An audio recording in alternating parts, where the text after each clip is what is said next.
On this edition of Dispatch Pacific, we follow USS Coronado sailors in the Philippines, where they're working together with their Filipino counterparts during maritime training activity Sama-Sama.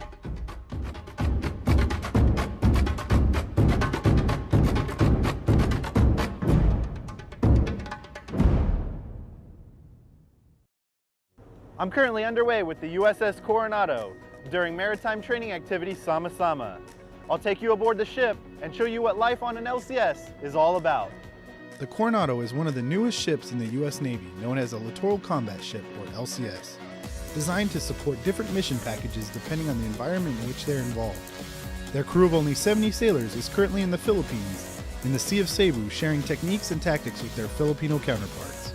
During this exercise, we're going to do a bunch of things ashore and at sea. So the shore phase will start with subject matter exchanges on leadership, on engineering, on damage control, and a few other things. Out at sea, we're going to focus primarily on maritime security events. We're going to do a VBSS, we're going to do an air defense exercise, both of which come together to help strengthen both of our navies as we learn from each other best practices, so that if we ever are called upon to do something real world, we're very familiar with one another and how to operate.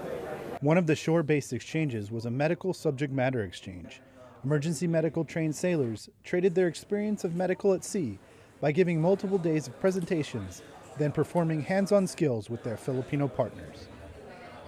I definitely think that, the more that we share knowledge and share experience and share some of the, especially equipment, one thing I definitely noticed is a lot of the equipment that I presented today, that was the first time they ever seen it.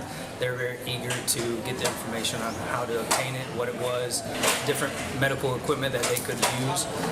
So I definitely think that it helps with, especially humanitarian type of issues.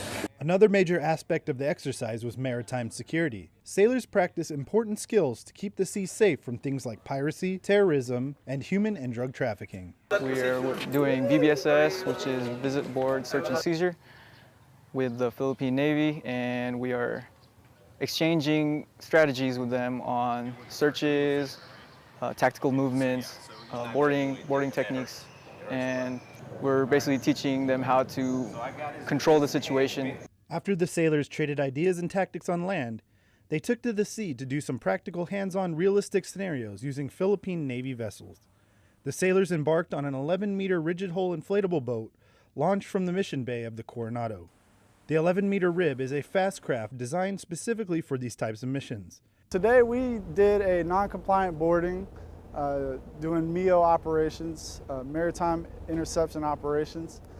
We came alongside the motor vessel and with the Philippine Navy observing us, and we came on for a non-compliant boarding, and we took the bridge and engineering, did our sweeps, basically walked, talked, and did some Q&A with the Philippine Navy and exchanged how we do different things. While the VBSS teams were practicing their skills on the surface, Helicopter Sea Combat Squadron 23 took to the sky with one of their newest aircraft, the MQ-8 Fire Scout UAV, as well as their MH-60 Seahawk helicopter. Of the many mission capabilities of an LCS, one is right behind me.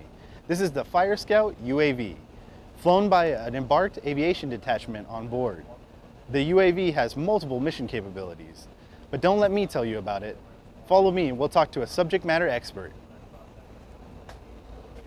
So one of the greatest things about Fire Scout is it can put eyes in the sky without anyone in the way or any threat. So we can put Fire Scout places where you might not want to put a person and look at things, pass information back, or give troops on the ground information that they wouldn't otherwise have. And we don't have to put a human life in danger to do that. The skills and mission capabilities of the LCS, combined with the vast knowledge of the sailors aboard, gave the Filipino Navy some important experience that fulfilled the exercise objective.